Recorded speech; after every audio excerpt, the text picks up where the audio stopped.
How to embed Calendly in WordPress. So hello guys and welcome back to today's video. In today's video, let's teach you how you will be able to embed your Calendly meetings over here into your WordPress. So simply first open a page in WordPress over here as you can see. So let us add a blank page for us to work with. And over here, open one of your meetings. Looking over here on the top left side, you can see that we have a share option. If you click on the share option, you will see three options for us to choose from over here. Simply click on add to website and then simply choose the one that you like to use or to have on your site. So let's say inline embed, click on continue and simply copy our code over here.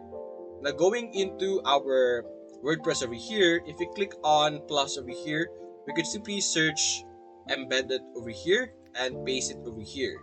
So if you click on embed, I'm using the wrong one. So if it's not that one, you could go and click on custom HTML, and then we could preview it over here, and it will display our Calendly over here. So it's going to load for a while or for a bit, but there we go. As you can see, we now have Calendly inside of our WordPress. So that's basically it, guys. If you enjoyed this video, leave a like and subscribe. Thanks for watching.